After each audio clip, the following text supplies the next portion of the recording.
Are you a business leader trying to think about how to improve your operations and the effectiveness of your business?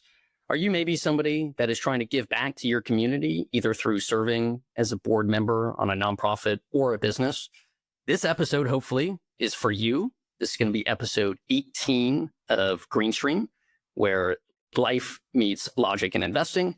So what we're going to be talking about is we have two amazing guests from EY here to give their personal opinions after working with boards. They have decades of experience. They're amazing. Lindsay, Jordan, Robyn Bew. The conversation was super, super awesome. It felt like we were at a conference and we had to pay to watch them. And what they were just talking about is, here's all the things that matter to boards. If you're an individual trying to think about joining the board, here's what you should be considering. So the conversation was awesome. They're bringing tons of experience. You could just tell from the stories that they were sharing.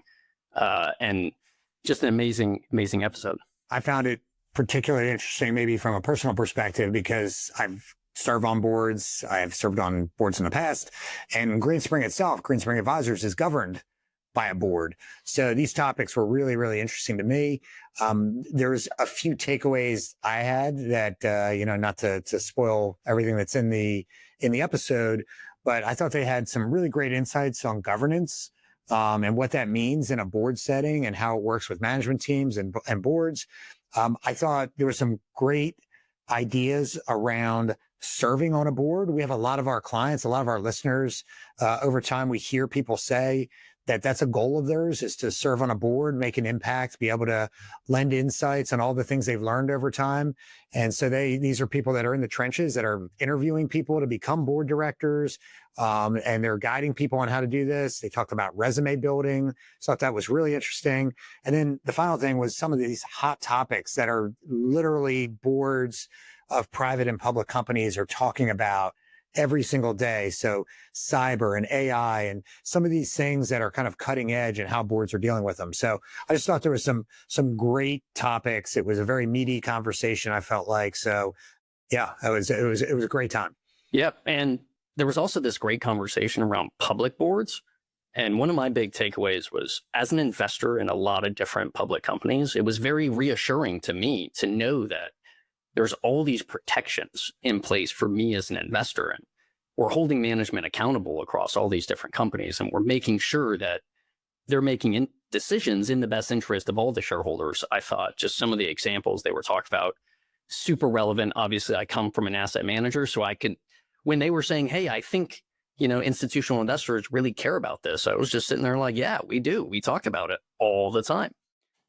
So that was just absolutely fantastic. And to your point, Pat, a lot of our conversations here are kind of just things that you and I are super, super interested in. And I guess I just asked the audience to let us know if you like it. Send us an email or use the like buttons or type in a review, whatever format works best for you. Hopefully this was a nice reprieve from the statistics heavy, bias-y heavy episodes that we just did, and was super, super fun. So that would be my ask.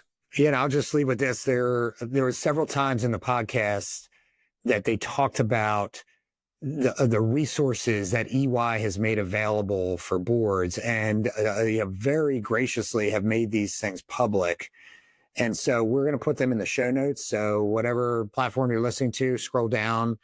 There's going to be links to all sorts of resources, whether you are looking to serve on a board, whether you want to create a board or, revamp your board if you're at a company, or whether you just want to learn about boards, is some fantastic resources. So without further ado, we look forward to hearing your comments.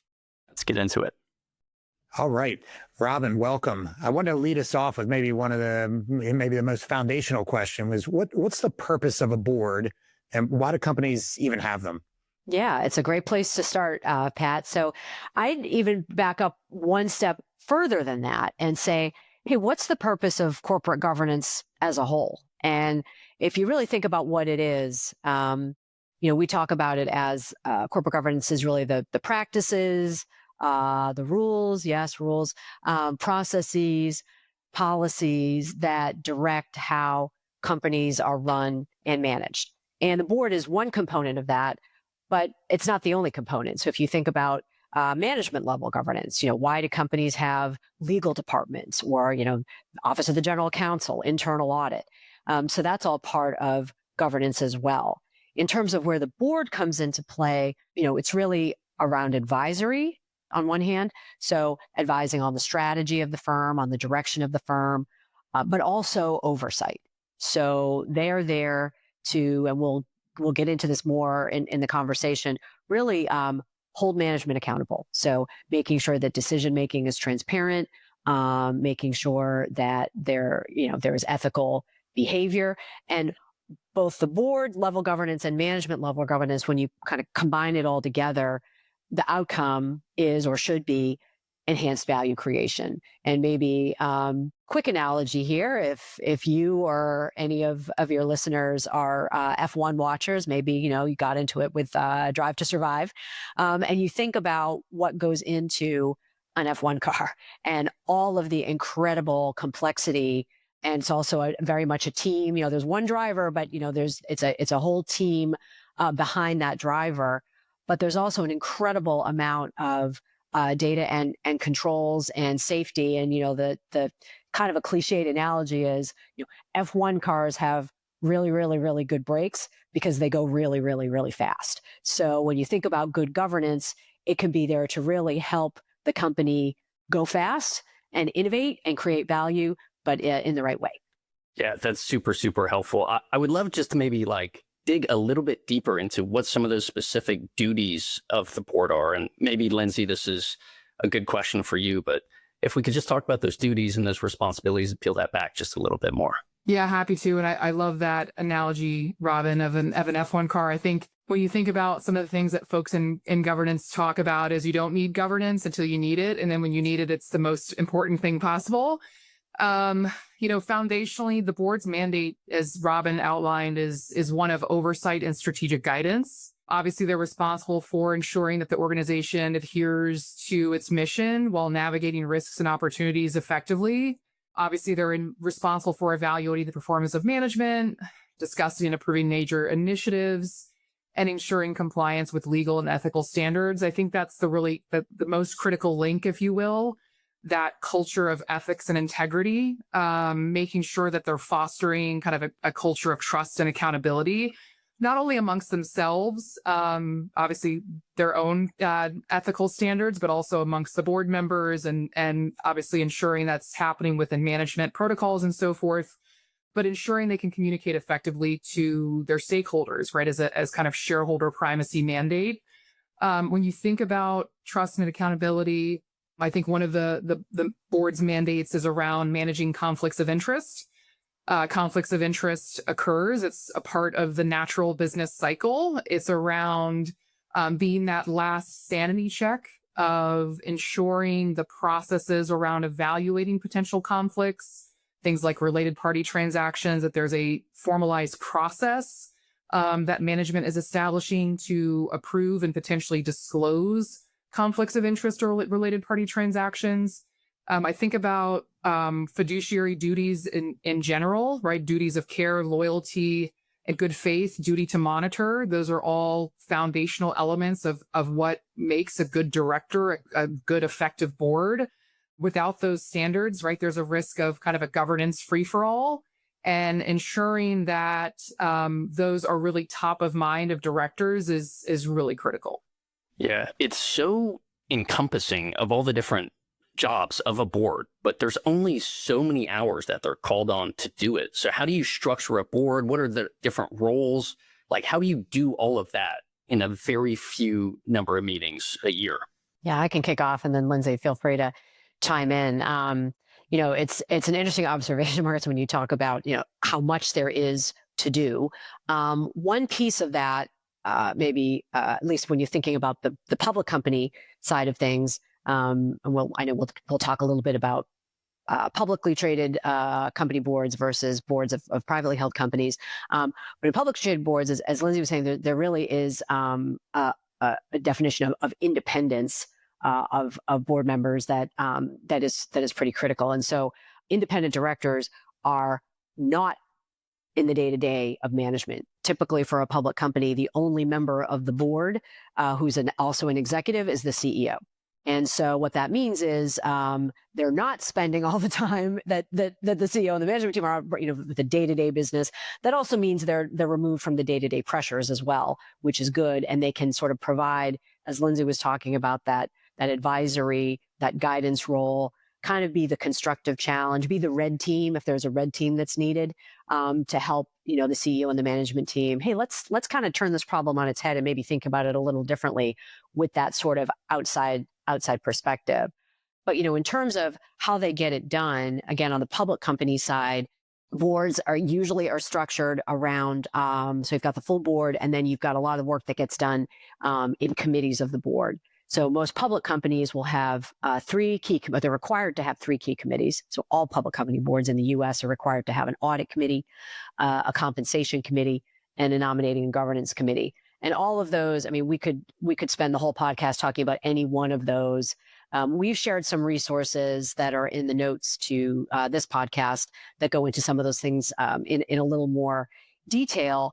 But basically, the board, in concert with the corporate secretary and his or her office of the corporate secretary, puts together a calendar and agendas for all of those meetings across the year so that folks know, here's how much time we're spending on the different responsibilities to make sure that everything gets covered.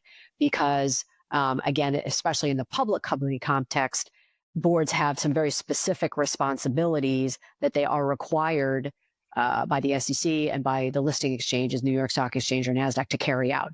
And so they have to make sure that everything gets covered across a year, as well as leave time for, the stuff that goes bump in the night, or the things that maybe were a little bit unexpected. A lot of companies and boards probably in the early part of 2020 may not necessarily have had global pandemic on their risk heat map.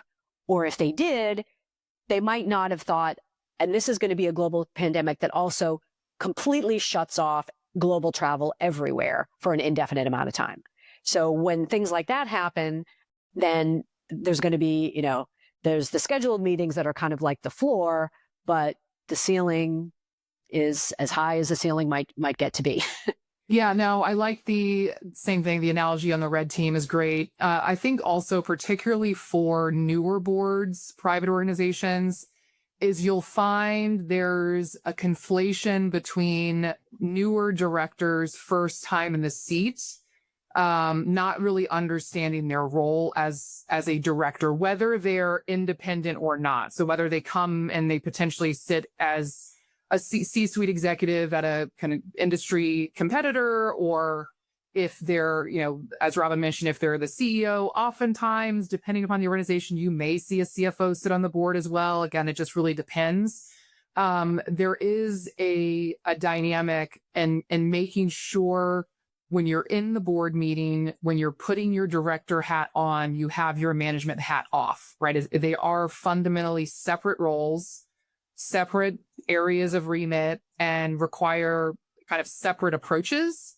Obviously, there's a fair amount of illustrated examples in the market where combined CEO chairs do really well. JP Morgan's a great example.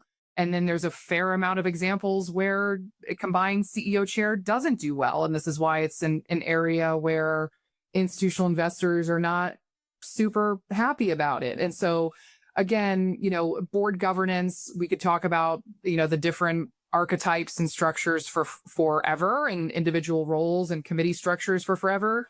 I think there's really no one size fits all. And I think fundamentally the most important aspect is really making sure if you're in the director seat that you know what you're there for and how you're supposed to operate. Lindsay, you mentioned CEO, chairman roles, and I think traditionally the CEO tends to report to the board. If that's the case, does the board report to anybody? Is there any oversight to the board? And if so, what is that, or how does that work in traditional companies, either public or private? Yeah, I'll cover this quickly. And then I know, Robyn, I'm sure you have some flavor as well.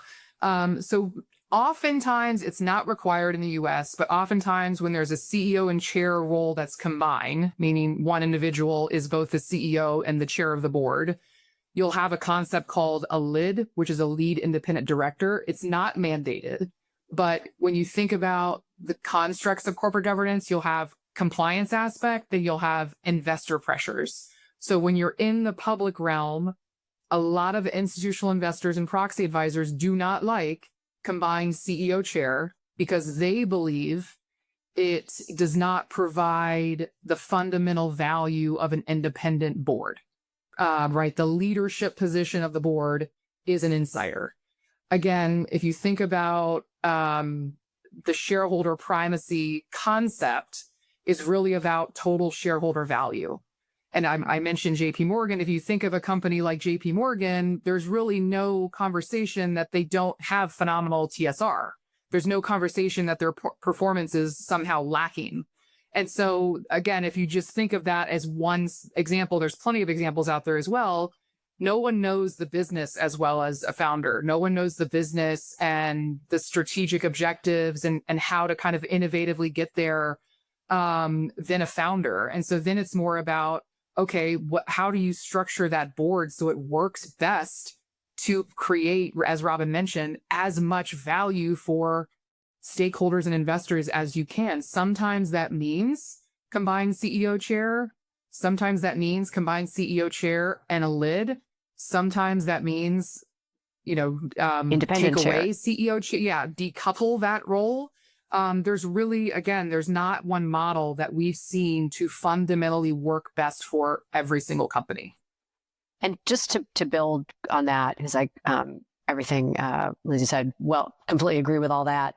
And then also would add, just Lindsay, to your point on shareholder, primacy. So ultimately, whatever the structure of the board is, and as Lindsay described, there could be different types of leadership structures.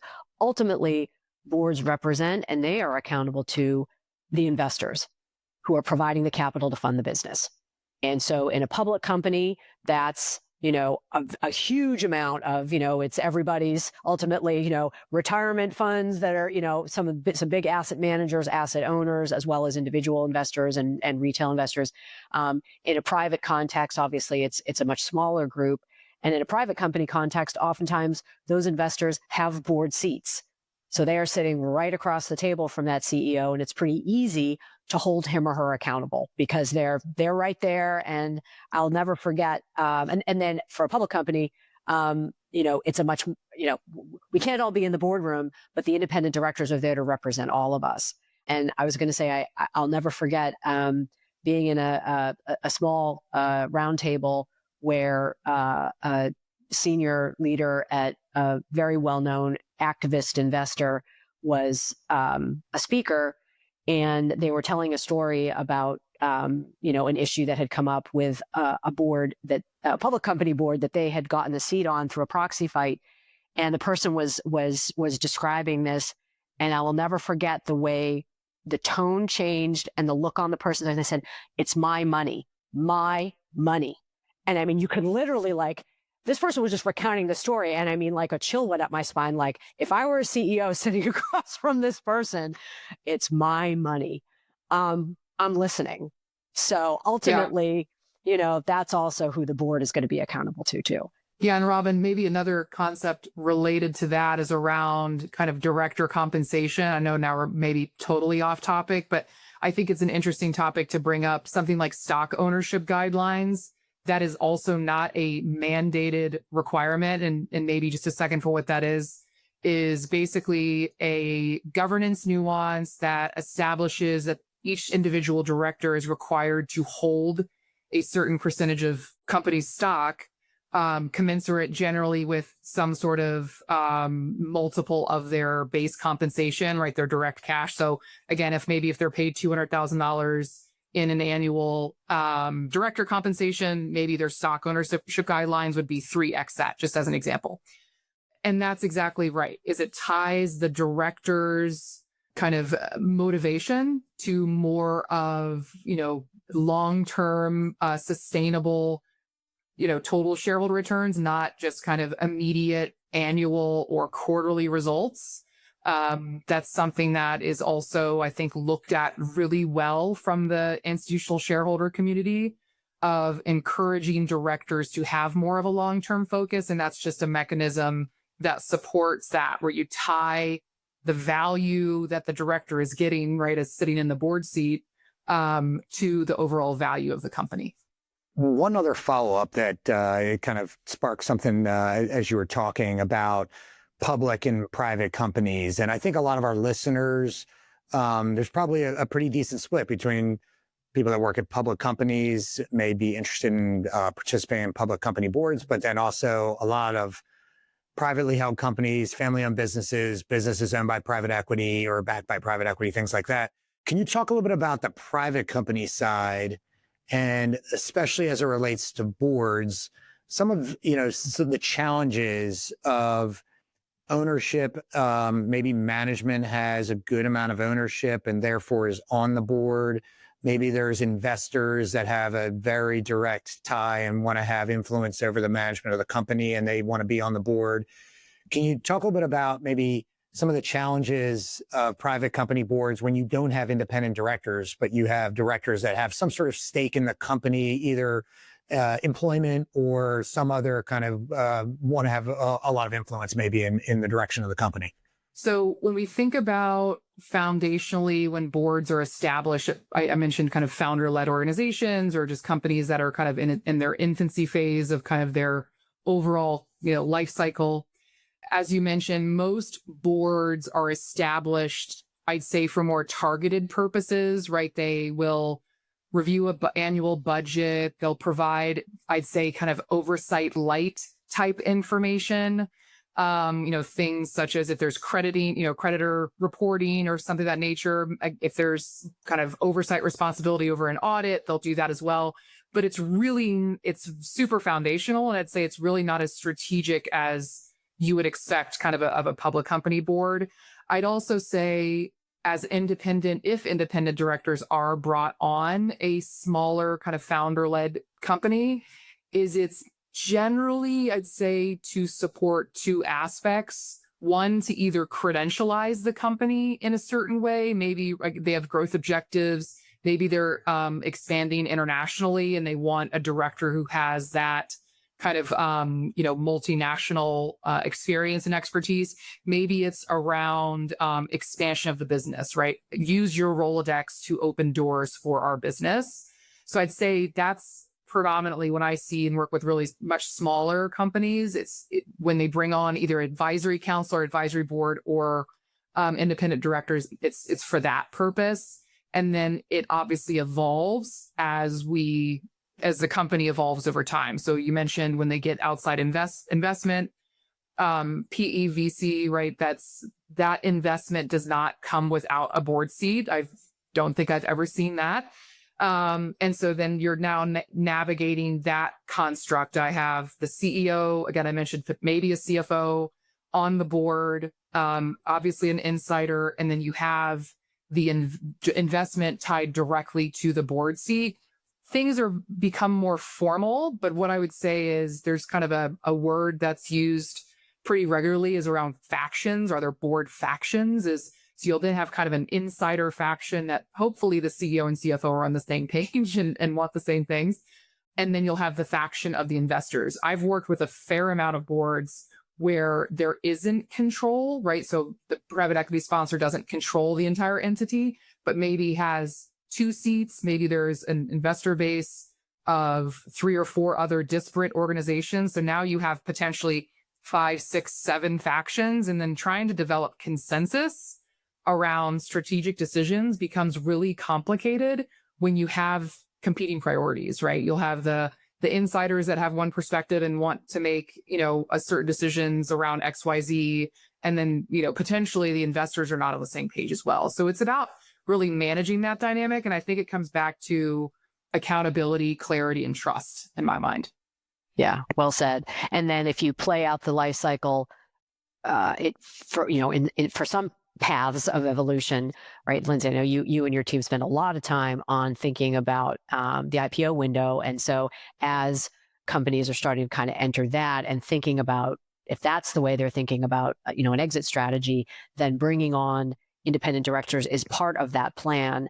because they know that they are going to need to have that structure in place, at or very soon after going public. So then the skill sets that they are starting to look for in the board members is, it might still be everything that Lindsay, that you just said, which is, we want the right types of experience around whether it's markets or customers or industry sector, maybe somebody coming from a different industry sector that we want to learn from, Rolodex, all those things. And then in addition, folks with experience serving on public company boards, particularly when you're talking about things like the audit committee, because it's just companies are going to enter into a completely different world.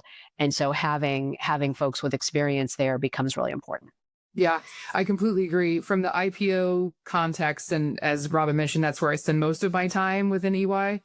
It's kind of supporting pre-IPO, or at least companies contemplating IPO as well, is an entirely different ballgame, right? The level of formality and what's required when a company goes from private to public is a monumental undertaking. If you think about board composition and kind of requirements in general, a lot of times private boards, Robyn mentioned the different committees. A lot of times they don't have formal committees established. If they do, they're staffed by entirely of insiders frequently. Things about, CEO evaluation and succession is generally not formalized when you're a private company. And then now you're having to establish that independent compensation committee that has oversight over that process, that will eventually discuss that process in an annual proxy and market that to their investors. That's a huge undertaking. Again, it's not just establishing committee and composing it with independent directors. There's a lot of process, protocols, and kind of, as Robyn mentioned, kind of operating model governance, management level governance that goes into that. Dan Clifford, who runs our director referral program within EY, famously told me, I've heard him say it probably 15 times now on different client consults around, if you've seen one board, you've seen one board. And I think that's fundamentally true, whether you're thinking about a private company, a public company at any kind of maturity of their life cycle. It really, really does differ. And what I'm hearing is these life cycles, right? It's kind of like, let me just repeat back and I'll ask you to make sure I didn't lose the plot here, but you kind of have an advisory board, and then you have kind of an informal board as a private company that's mostly directors, inside directors. And then you start to formalize that, bring on outside perspective. And then when you're a public company, it's a completely different game. So that's kind of like the life cycle of the private company. I would caveat one thing. I mentioned I spent a lot of my time in the IPO space. An IPO board is also very different than an S&P 500 board, right? So I'd say the maturity and the evolution doesn't stop at IPO. Maybe just a few quick data points, like a IPO board, just from most recent kind of examples, generally 8 to 9 members, but I've seen boards be as small as 5. S&P 500, 12 to 14 maybe. So that's just kind of an example. As the company matures, as it seasons in the market, the board becomes bigger. As the company scales, gets more complex. I mentioned kind of international growth. As revenue increases, you then get more focus. I mentioned the institutional investors. They become more of a concept and group of stakeholders that you have to manage really well. So making sure your board is diverse, has the right skills and experience is super important. I kind of mentioned the marketing of the board. Obviously, we talked about total shareholder returns or total shareholder value. Outside of kind of KPIs and performance, I'd say the most critical thing that's important is governance. So whether it's leadership, CEO and critical executives, or the board, that is part of marketing to your investors. Nothing screams, I'm a phenomenal company, like a great leadership team in the boardroom and at the C-suite. Again, you have to have the numbers, but I mentioned, governance isn't important until you need it. When you don't have the numbers, or you go through volatility or adversity, which is, happening every day at this point, it's when you can point to those strong leaders, that strong boardroom, to say, we have the right people in the right seat at the right time. I think that's super, super important. I'd say similarly on kind of board committees, like shape and size, same things with independence, right? Like the level of independence at IPO will grow. You'll generally have a supermajority independent board for S&P 500s. Again, more formal, maybe shareholder engagement, more formality and structure around all sorts of governance protocols, whether it's ESG and other initiatives. Again, IPO, you're really focused more on, that first set of compliance factors. And, most companies will say, let's punt to a later date on dealing with what the institutional investors want. Let's kind of go out strong, accelerate that timeline as fast as we can, and then evolve as we season the market. And for the most part, I would say investors accept that, but then eventually expect to see, the more formal processes and kind of uplifted governance standards. Great. Marcus mentioned this life cycle and kind of maybe moving to a different kind of topic of types of boards that are out there, but he talked about this idea of an advisory board versus a fiduciary board.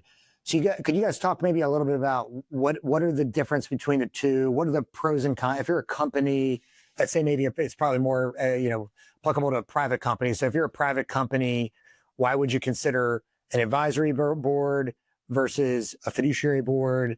When would be the right time to pivot on that? And any insight on kind of the types of boards for a private company to consider in this case?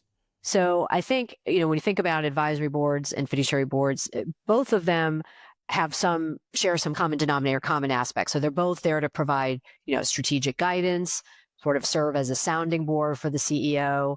And again, I'll pick back up on Lindsay's comments earlier about, being able to, leverage insights from their own experience, international sector, customers, innovation, whatever it might be, as well as helping with the Rolodex and making connections. So that's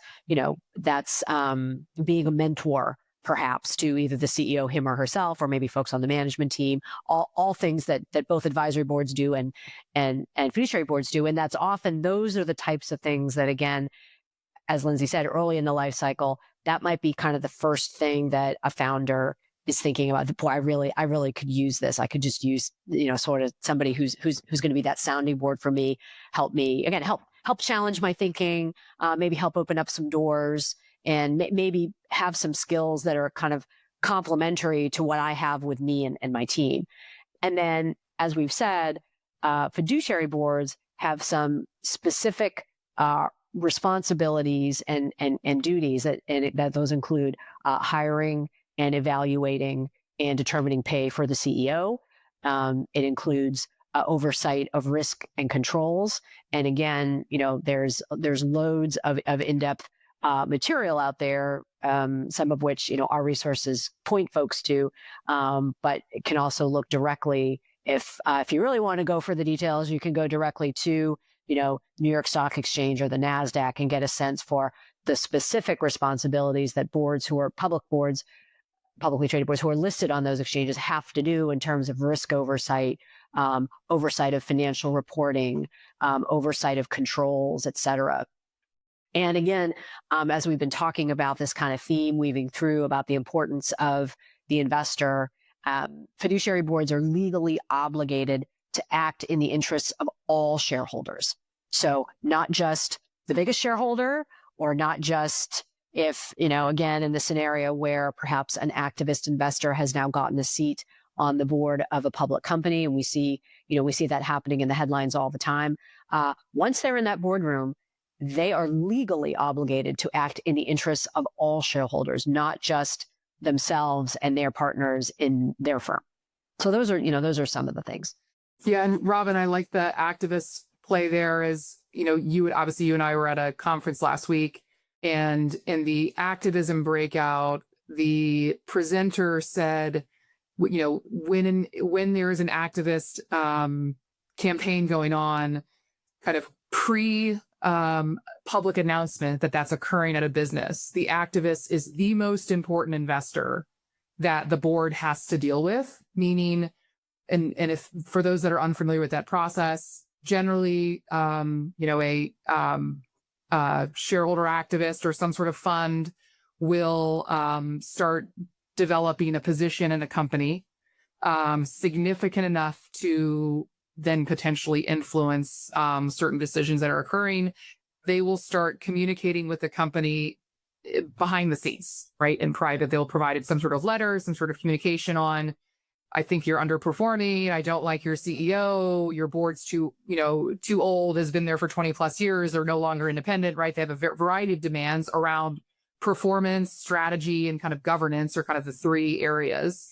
And the presenter who is, in this field basically said, before, and oftentimes that letter is then released or leaked, and made public. And so before that time, the activist investor and what they care about, what they're saying is the most important investor to consider, right? How do we deal with them? What are they asking for? Is it reasonable, their demands?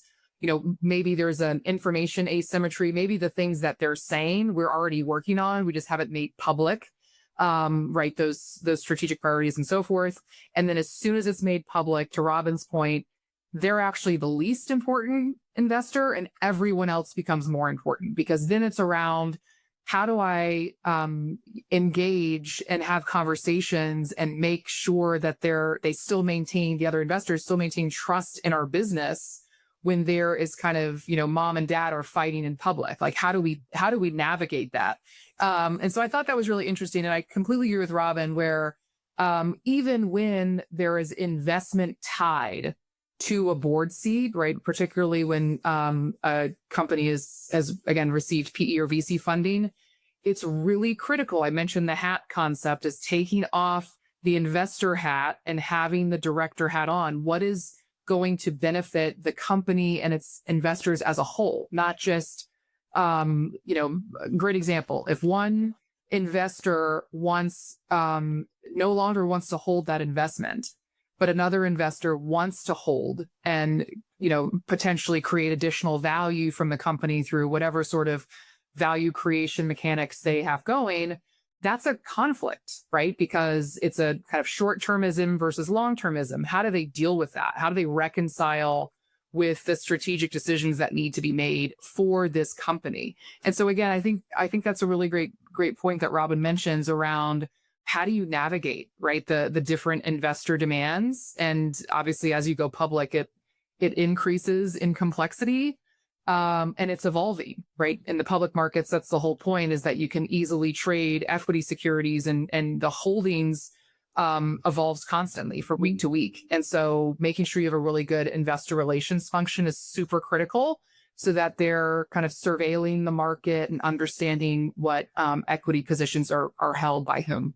One of the things that we've mentioned a few times is the board is responsible to maximize returns for shareholders.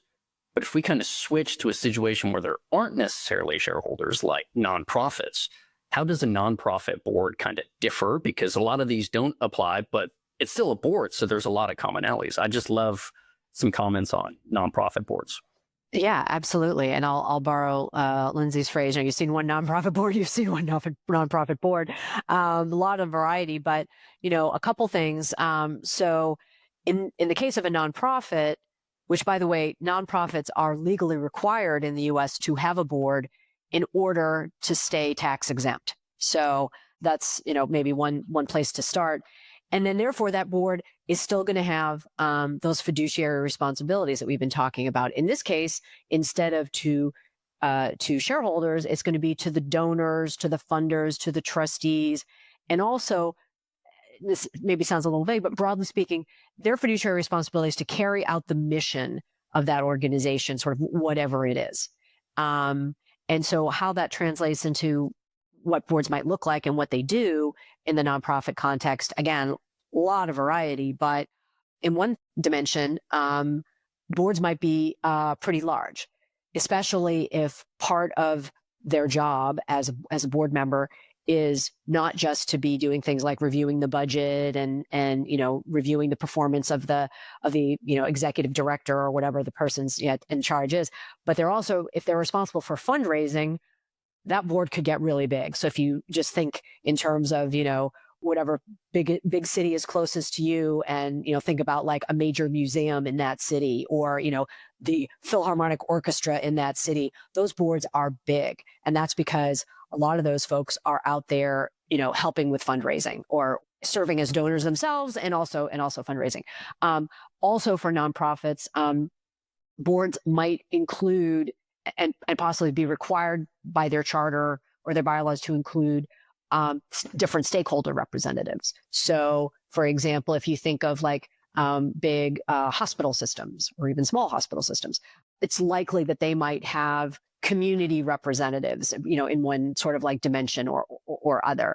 So, and the same thing with, universities and colleges might have different sort of stakeholders on the board. So again, fiduciary responsibilities at the end of the day are going to be very similar, and also similar to for-profit boards. At least the good governance approach for a nonprofit would be to have some committee structures to carry out the work. Again, especially around budgeting, around checking, the quality of the controls, around, the financial reports and the budget, on evaluating the executive director or the person, at the top of the organization. They're going to have bylaws. They're going to have policies on things like conflict of interest, as Lindsay mentioned earlier, things like confidentiality, and those types of things. Yeah, and I think, Robyn, maybe just to highlight exactly what you said, and say it again because it's helpful, is when you think about the unique fiduciary duty related to a non-for-profit, it's duty of obedience, which is like obedience to the mission. In order to maintain tax-exempt status, you have to, as an organization, ensure that you are fulfilling the principles as you've indicated in your charter and your governance documents. I would say that loosely generally happens in a for-profit sector, but it's a required mandate within the non-for-profit sector.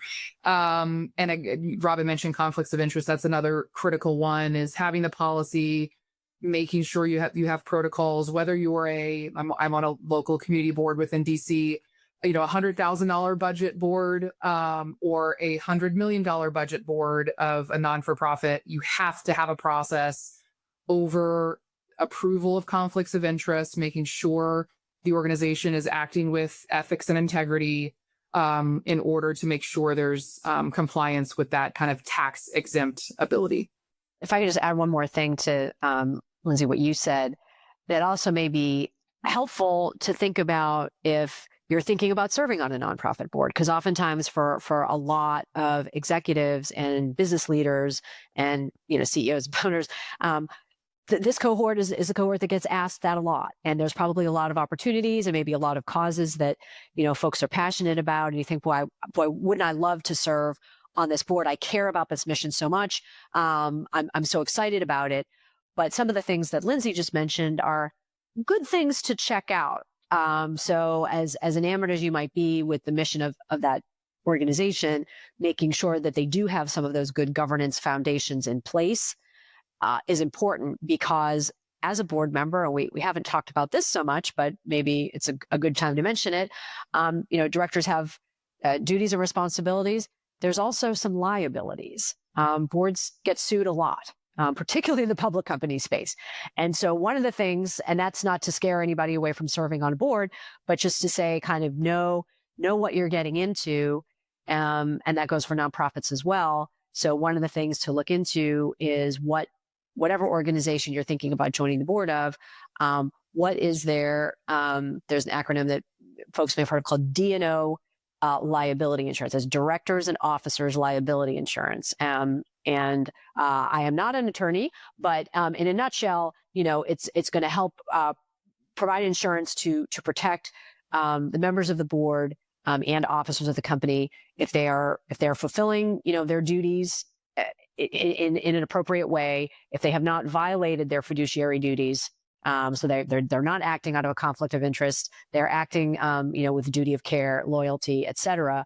They're not going to be held personally liable for, if something goes wrong with the company or with the nonprofit. So making sure that there's, good governance foundations and policies in place when you're thinking about joining any board, but also a nonprofit, and also what kind of directors and officers coverage does that organization have, are some good questions to look at. I think that's such an amazing thing for people interested in joining, right? Like, hey, check your liability, make sure you do that. Our audience is people that want to join boards. What else should they be looking at beyond the liability coverage?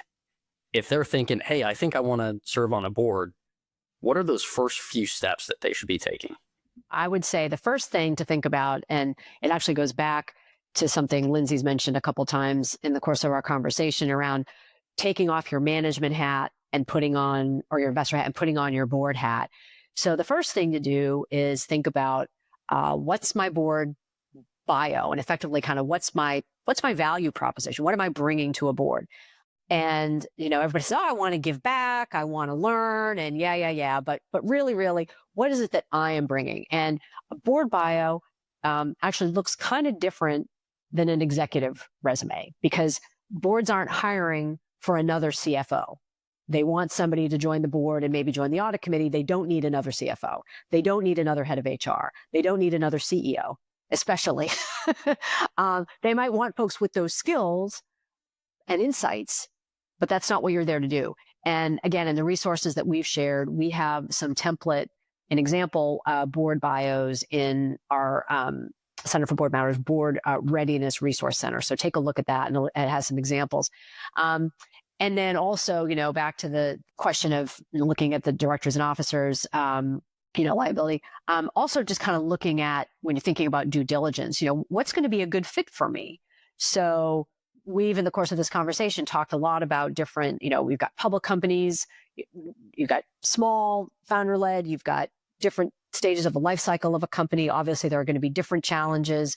I've talked to some executives serving on boards who say, you know what, my thing is really turnarounds. I love to kind of get in there as a board member and really, kind of be part of that turnaround. Others say, I'm really great at that IPO window. I'm the one who comes in and I'm kind of bringing it because I've served on public companies boards, or I've been a public company CFO, so I know how financial reporting works in an SEC registrant company. So that's where and that's what I really love to do. So kind of knowing sort of where your niche is and where you would fit. And also that gets to another key point, which is around just time commitment. What kind of, which we talked about earlier, you guys were asking about, how do they get all this done? So if you're a sitting executive really thinking about really, what can I commit to? And, in a public company, you have to make every single board meeting because it gets disclosed and investors pay attention and they take attendance. And so if you're not showing up to the board meetings, not good. So first of all, can I even make all the board meetings that are already on the calendar? And then the last thing I'd say is so kind of understanding, what's my value proposition, doing my due diligence, thinking about where I would fit so that I know what to look for.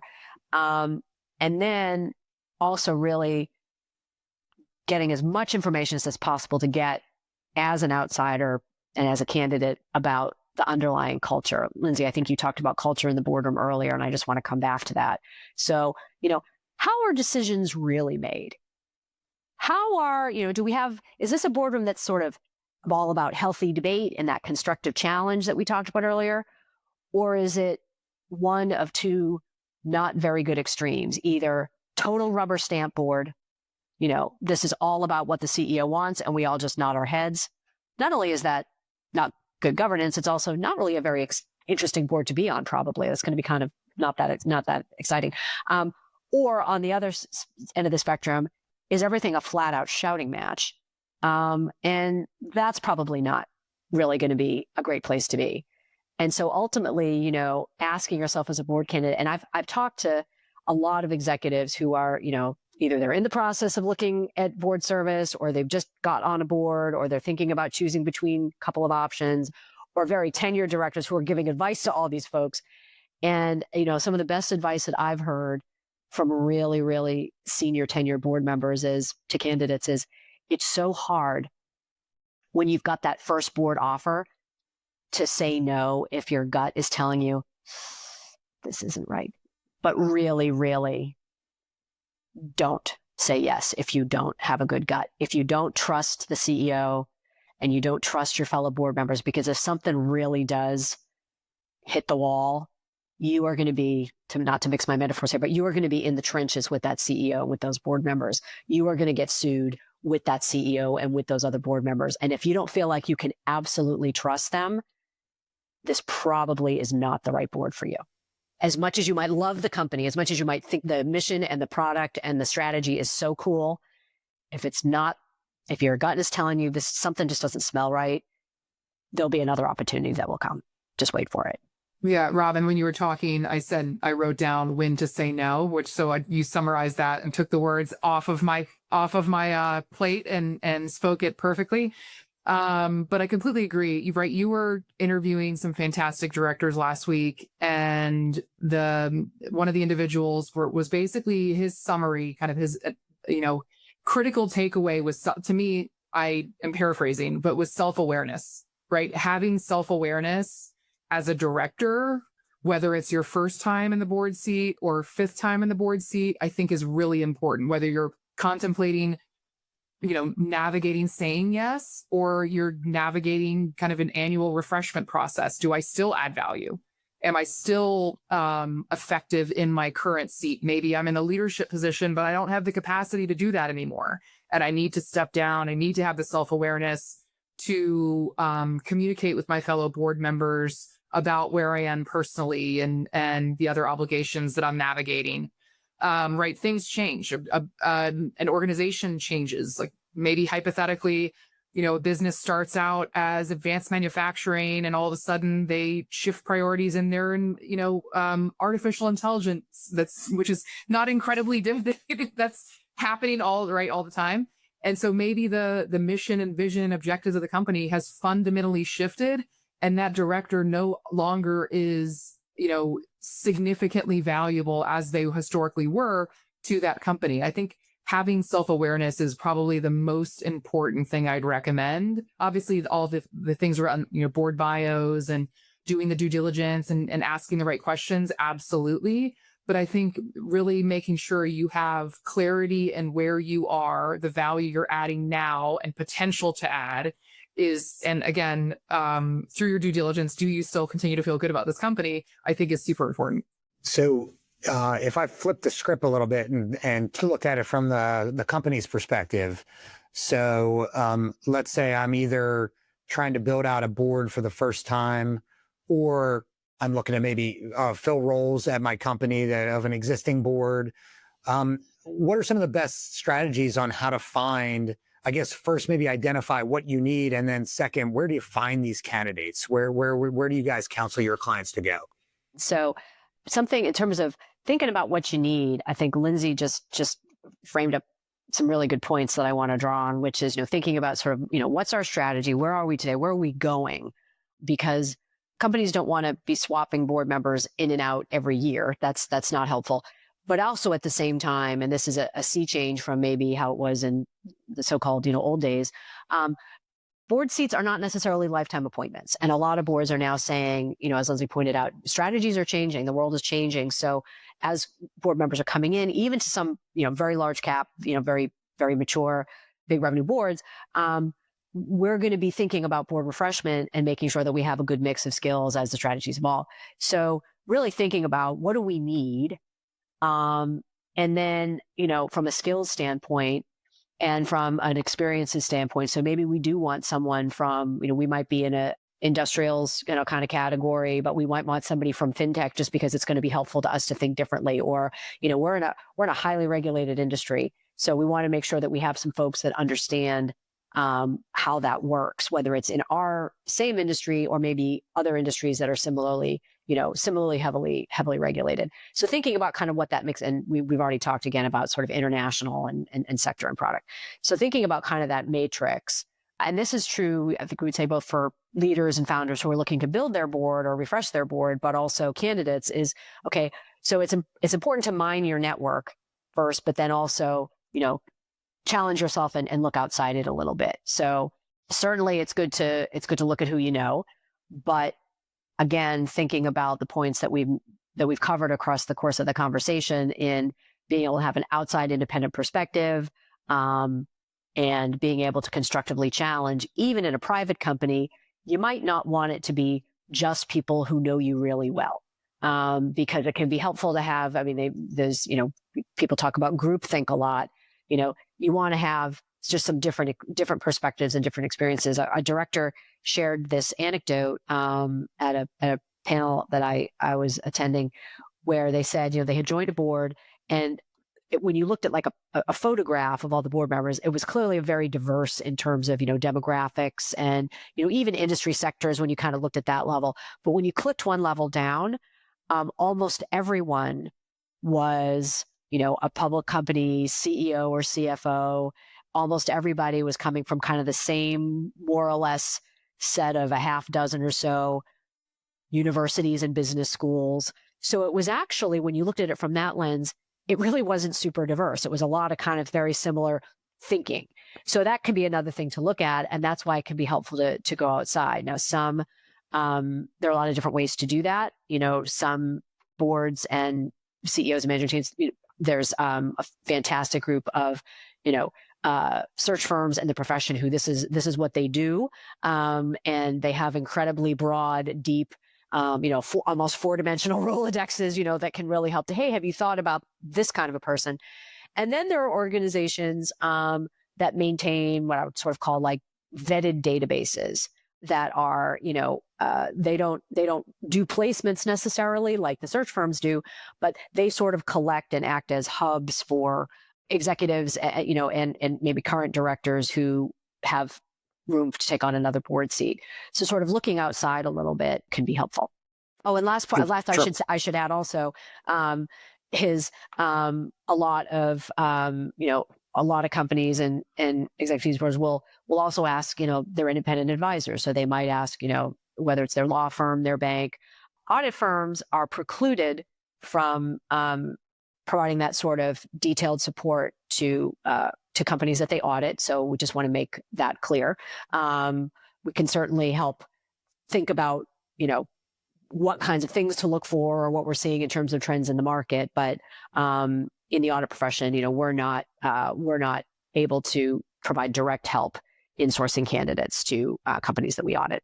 Yeah, and I would maybe just add one thing around, it also goes back to what type of organization and where they are on the kind of complexity, maturity, and the life cycle, right? If you're a controlled portfolio company of a private equity organization, the PE sponsor is going to drive those conversations, right? For them, I'd say 99% of the time. So it's not as if, every single organization has full ability, the CEO and the current board has full ability to change the composition of the current board. Also in the public realm, board nominees can take different approaches, but the actual board, I'd say reappointment approval is a shareholder vote.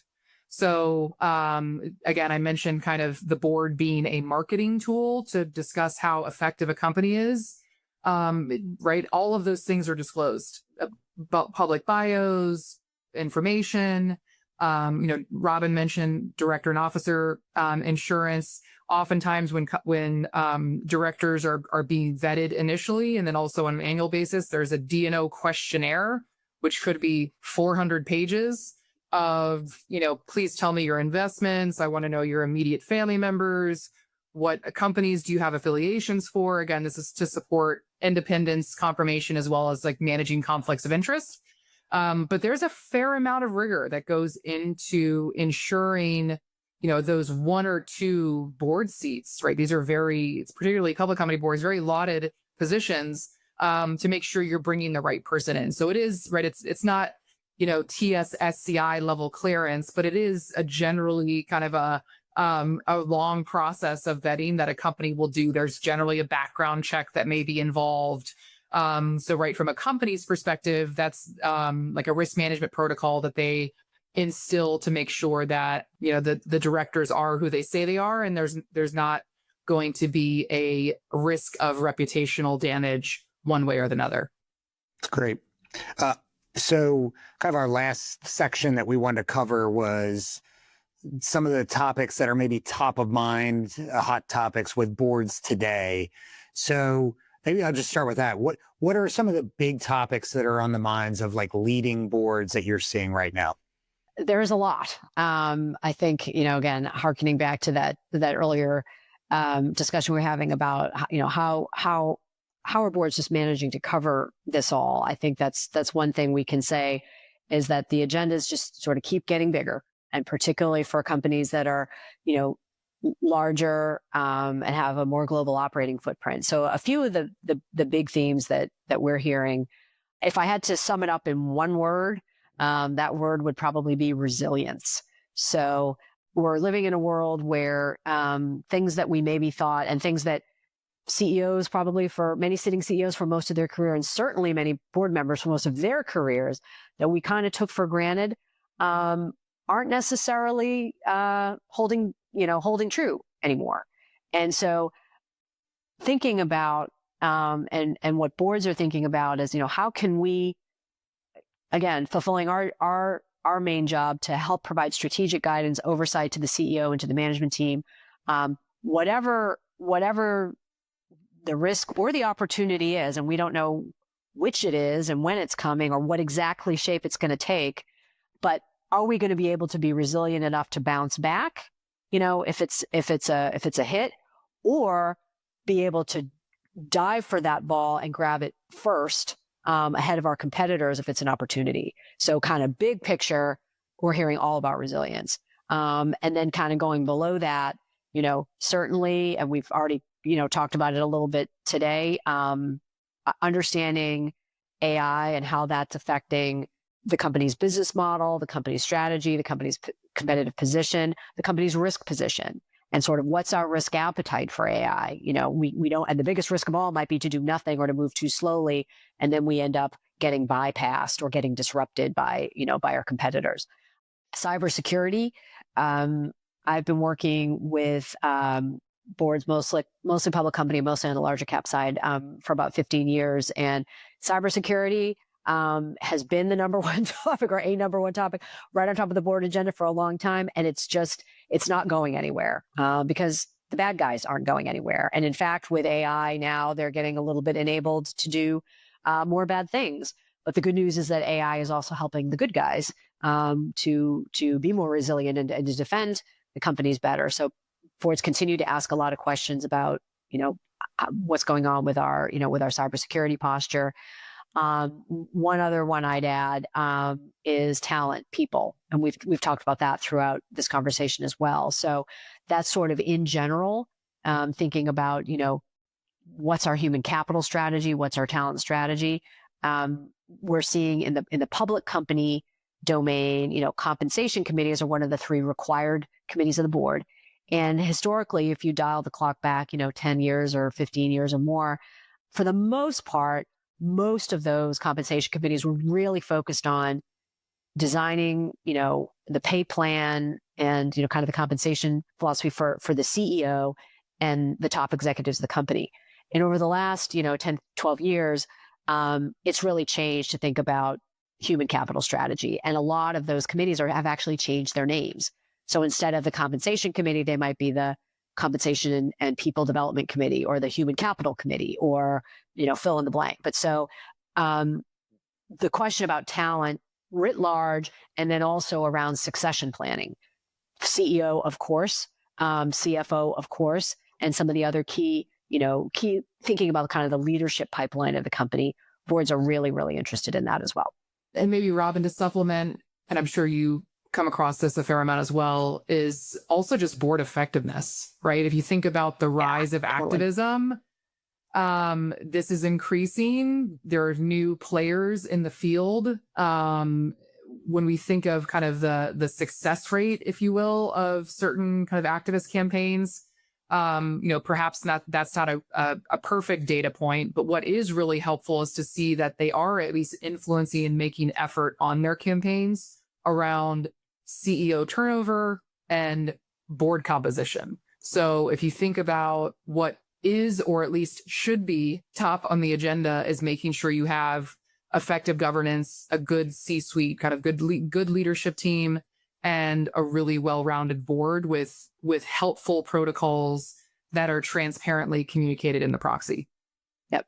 And Pat, if you're thinking, my gosh, how is it possible that board members can stay on top of all this? Again, I'd point folks toward the resources that we've shared that are in the notes to this podcast. We've got some links to some current pieces on all these issues, including the board effectiveness point that Lindsay mentioned, which is a great point. We actually have we call the board effectiveness framework that looks at what are some of the key components and what does good look like. Like, how do you know if you're effective? And some links to how to stay on top of new topics that are coming out from our center. So we point folks in that direction. Wow. Thank you both so much for this conversation. This was super, super awesome. It gave me a ton of confidence just that companies out there are doing all these little things right as an investor. And I think really insightful for our audience to think about how can they get better in their own business, but also how might they be able to contribute. So thank you very much for sharing your insight. Thanks for having us.